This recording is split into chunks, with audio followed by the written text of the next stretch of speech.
Hey guys, I'm Chastity, and you're listening to the Ancient Conspiracies Podcast, where we connect the origins of some of the most popular conspiracy theories to biblical history. Well, today we're going to pick up right where we left off last week. If you missed last week's episode, you may want to go back and listen because it lays a foundation for the information that we're going to continue today. And just like last week, this information is going to be equally as intense. I'm trying to lay a foundation of information in the smoothest way possible because all of this connects to end times prophecy, which we're slowly inching our way towards. So last week we concluded with the concept that the giants eventually became fewer and fewer as mankind moved across the globe and basically wiped them out. But their genetics never quite went away. If you remember, they intermingled with mankind, and therefore the monstrous gigantic beings may have been killed off, but their bloodlines carried on. And over time, the giants took on a more human-like appearance, and therefore, it became vital that they trace the pedigree of their genealogies. And the purer the bloodline, the higher they were elevated in society, the purest of which became the kings of every major dynasty on earth. And that's why most royalty claimed to be the descendants, or in some cases, the physical embodiment of the gods. Now, most of the royal bloodlines today can be traced back to the French Merovingian dynasty. Now, this is going to be some heavy information, but if you'll stick with me, there's a reason I'm sharing it, and it will become clear in just a minute. So the Merovingians are believed to have been the most noble of the bloodlines during their period of history.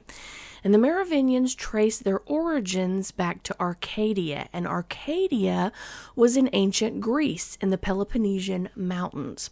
If you remember, this is where the Danite tribe is believed to have migrated, who then became known as the Spartans, and Dan became the Greek god Pan. And exactly as the story of the ancient Scythian giants, who we connected last week to Dan, the ancient Merovingians are believed to have also migrated up the Danube River and intermarried with the German people along the way. If you remember, the Danites were given the emblem of a serpent by Moses, and the first king of the Merovingian dynasty was King Merovius, which is where the dynasty derives its name. Now, there's not a lot actually known about his life, but an early myth claims that he was the offspring of a sea serpent. Mer in French means sea, and it's where we derive our term mermaid or merman. So as you can see, the origins of the Merovingian dynasty go all the way back to the demigods of old, those old serpent and dragon gods, which we've connected in previous episodes to the fallen seraphim. And if their origins connecting to a sea serpent wasn't interesting enough, the last king to rule the Merovingian dynasty was named Dagobert. Dago being an abbreviation of Dagon, and bear being rooted in a word meaning priest or pharaoh. So Dagobert literally means priest or pharaoh of Dagon. And if you remember from previous episodes, Dagon was the Syrian bull god who had 70 sons that we theorized to be more like followers than actual physical offspring. And here we see exactly that. King Dagobert was literally named as the religious leader of the fallen angel religion. And interestingly, there are also documents where Dagobert's name is translated Dragobert, connecting him to the dragon. And even more incredible than that, the Bible also talks of an ancient sea serpent that is also a dragon, Leviathan. Now, this becomes important because it shows that the ancient Merovingians connect their bloodline literally from beginning to end back to the ancient serpent and dragon gods, the fallen seraphim. And here's something we haven't mentioned before, but I think it's a great place to introduce it. The ancient kingdom of Nimrod, who coincidentally was also considered the religious leader of the fallen angel religion, was symbolized by an eye. Now, some say that this all-seeing eye connects to the Eye of Horus in Egyptian mythology, which I'll explain in just a second. But I wonder if it has something to do with the fallen angels being originally from a sect of angels called the Watchers, similar to our concept of guardian angels. The book of Enoch claimed that the main purpose of these angels was to watch over mankind. And then a small fraction of these watchers become overcome with lust for the women of earth and descend to earth to mate with them. Now, the Merovingians, like most every civilization on earth, believed that in their ancient history, their gods lived among man. Exactly as we're told in the book of Enoch, the gods descended to earth, and this period of their rule has often been referred to as the Golden Age. The Egyptians called it the first time. And these gods were said to have watched over mankind directly during this period. They were often called the shepherd kings, and one of the symbols of their reign was an eye hovering over a throne. So Dagobert eventually dies, and I couldn't find a definitive explanation for how, just that he's believed to have been reincarnated through his son Dagobert II. Now you see the story of reincarnation across civilizations, and in the Canaanite version, when Nimrod dies, his wife Semiramis tells his kingdom that his spirit has taken possession of the sun, and she encouraged the people to pay homage to her husband by worshiping the sun, and this is the origin of sun worship. It was the continuation of the worship of Nimrod after death. And this is the exact same story of Baal and Ra and Zeus and Jupiter in Rome, all of which were really the same person known under different aliases in different cultures, and all of which were widely referred to as the sun god. Now later on, Semiramis gives birth to a son, Tammuz, and in an attempt to hide her promiscuity, she claims to have been impregnated by the spirit of her dead husband Nimrod, and therefore Tammuz was promoted as the reincarnation of Nimrod, exactly as we see with the story of Dagobert. His son Dagobert II becomes his reincarnation. And when Tammuz gets older, he becomes an avid hunter. And although the account of this story in each civilization varies slightly, the central theme throughout all of them is that there's a hunting accident of some sort. In Canaanite tradition, Tammuz is gored by a wild boar and dies. This is also exactly what happens to Adonis, the son of Zeus, and also with Dagobert II. He was believed to have been murdered by being lanced through the eye by his own godson. And in Egyptian mythology, Horus also loses an eye, which is later magically restored and goes on to be the origins of the Eye of Horus, which came to symbolize the hidden knowledge of the gods. Now, this hunting accident and subsequent death of every single one of these sons happens on December 23rd. And this is right in the middle of the winter solstice, which is the shortest day of the year. In pagan cultures, it was believed that on this shortest day of the year, the sun actually died. And not only the physical sun in the sky, but the gods representing the sun. And the winter solstice also represented the rebirth of the sun. After the shortest day of the year, the days begin to grow longer again. And this is why every pagan sun god of the ancient world was said to have been born or reborn on December 25th, Christmas. So now you can see some pagan influence connecting to the birth of Christ, but we're going to cover that in a couple months. So after the death of Dagobert II, the Merovingian dynasty fell into decline, even though they managed to hang on to much of their status for nearly 100 more years. All subsequent Merovingian kings were essentially powerless, and they were thought to have died out with Dagobert's grandson, Clovis. Now, at the end of Clovis's reign, he converted to Orthodox Christianity as a move to gain support from the Catholic Church. And it's believed that there was a pact made between Clovis and the Vatican in which the Merovingian line would pledge their allegiance to the Church in exchange for papal backing of their empire. And the title they wanted was Holy Roman Emperor. But this relationship eventually wore thin. The Merovingians tried to claim that they were the direct descendants of Jesus Christ through his relationship with Mary Magdalene, the exact conspiracy that's featured in modern-day movies like The Da Vinci Code. And this went against everything the church taught about Christ, and therefore Dagobert became a threat to the church. So it's believed that the Roman Catholic Church conspired to have Dagobert killed on his hunting trip. Now, I said all of that because in each of the legends of these sons who were killed, it's widely believed that they will one day return again. And more importantly, their kingdoms will be restored in a, quote, new age, what we would refer to today as a new world order. And we may actually see this come to pass through the Merovingians. And I'm about to prove to you that the Merovingian bloodline never died, and it may actually continue to jockey for the throne of France to this very day. The Merovingian dynasty has a number of scions with other noble blood, and this is an occult term for grafting.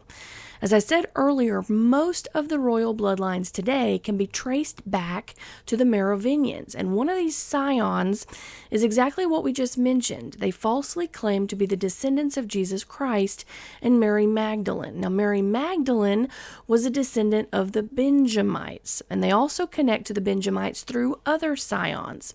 And this connection to the Benjamites is an important one because Joshua gave Jerusalem to the Benjamites at the time of the Exodus. So this gives them a future argument to stake claim of Jerusalem in the end days. And we're told that the Antichrist will crown himself the king of Jerusalem, just like Baldwin, the first king of Jerusalem, did in 1118, and he was also a descendant of Dagobert. Now, although the visibility of these royal bloodlines has died out, their descendants continue to control the globe through their organizations, and they're mostly ranked within secret societies. For example, the upper half of the Rosicrucian order are considered blue bloods or pure bloods, but they actually rank lower on the end of the controlling bloodlines. Here are some of the names of these pureblood families. In France, they were called the Plantagenets, which stems from the Anjou bloodlines, who came from the last Merovingian king, Dagobert. Now, the Plantagenet bloodline produced King John of England, who signed the Magna Carta. Fun fact, most of the U.S. presidents take their genealogy back to King John, including Barack Obama. Now, this was discovered by a 12-year-old who traced the genealogy of all U.S. presidents as a science experiment back in 2012. And I'll link the article in the description of today's podcast for you to see this for yourself. In Germany and Austria, they were the Habsburg-Lorraine families. In Scotland, England, and Ireland, they were the Stuart families. And Stuart is known as the Unicorn Dynasty and actually has a unicorn right on their coat of arms. The unicorn references a pre-flood animal supposedly written by the Nephilim during battle. And this bloodline produced the kings and queens of England. It's also one of the most plausible bloodlines to potentially produce the Antichrist. If you haven't heard my very first Headlines podcast called Long Live the King, I recommend you go back and listen to how King Charles connects to the possible predicted Antichrist. Now, in Spain, Bourbon is one of the most dominant royal bloodlines of the world, and they currently claim the title King of Jerusalem. Now, in Norse and Scandinavia, the St. Clair or Sinclair are the founding members of Freemasonry after the fall of the Templars. William the Conqueror takes his bloodline back to St. Clair and Odin from Norse traditions. Remember, Odin was Nimrod. Now, because these Rosicrucian bloodlines rank on the lower end of the controlling bloodlines, it's believed that the Rosicrucians report to the Committee of 300, also called the Olympians, which were founded by the British aristocracy in 1727. If you remember, the Olympians in Greek mythology were the demigod children of the first generation of Titans or giants. Now, the Committee of 300 then reports to the Council of 33, which is the Supreme Council of the Scottish Rite, who then reports to the 13 families, which are apparently the 13 bloodlines that control the entire world. And these 13 Illuminati bloodlines are the families of Astor, Bundy, Collins, DuPont, Freeman, Kennedy, Lee, Onassis, Rockefeller, Russell, Van Duyn, Merovingian, and Rothschild. Do any of those sound familiar? And these are the organizations that control the world. Now, the Rothschilds go on to become the banking arm of these bloodlines, and their original name was Bauer, which they changed to Rothschild in 1812 after setting up the London Bank. When America begins to rise in prominence, certain families were funded by the Rothschilds to become the elite in America and establish a banking arm outside of the Catholic Church. These were the Rockefellers, J.P. Morgan, etc., and this ensured the Rothschilds' control over the United States. And circling back around to Dagobert, that Roman Empire that the Merovingian kings were attempting to form with the Vatican may have come to fruition in modern day. During World War II and immediately afterwards, the Priory of Sion, a secret order dedicated to the Merovingian agenda, openly campaigned for a United States of Europe, and they even proposed a flag consisting of a circle of stars, which is identical to the flag used by the European Union today. The European Union may be the very modern-day Roman Empire, whose emperor will one day rise from the ashes with the New World Order. So that's a lot of history, and I hope that it was easy enough to follow. The last thing I'll leave you with today is about actual bloodlines. And the actual blood marker that is theorized to be the correct pedigree of these ancient bloodlines is most likely Rh negative or Rh null. It's believed to be the rarest blood type in the world.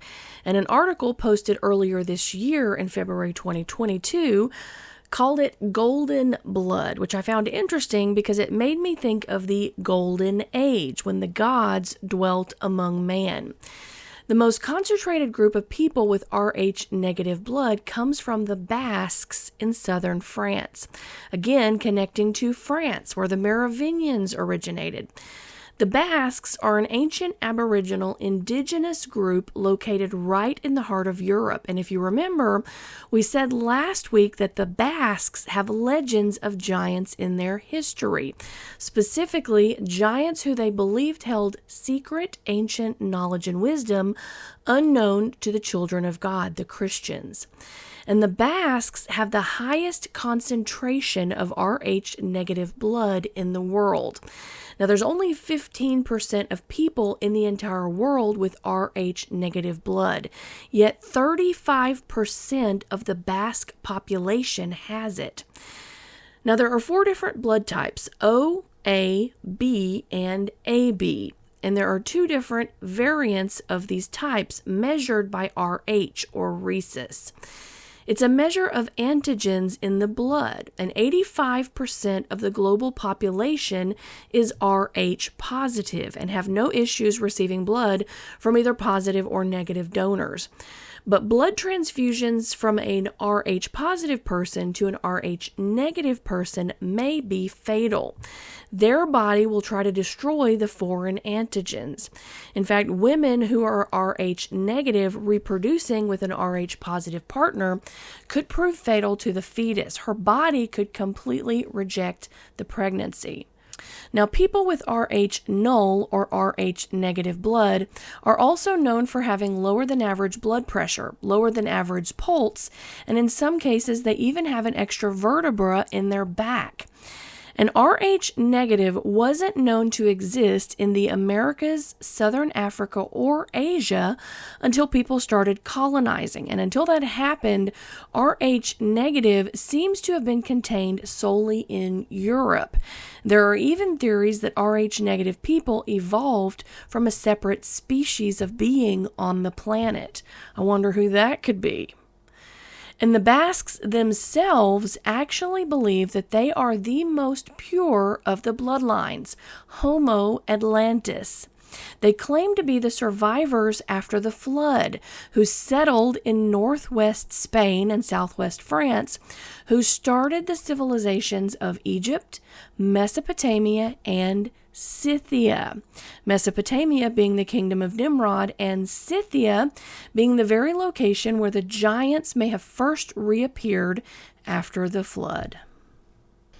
Well, that's where we're going to end today. Now, next week, we're going to dive a little deeper into secret societies, because it's from them that not only the ancient knowledge of the fallen angels continues to live on, but it's also from them that the Roman Empire will one day return and bring forth a new emperor, the Antichrist.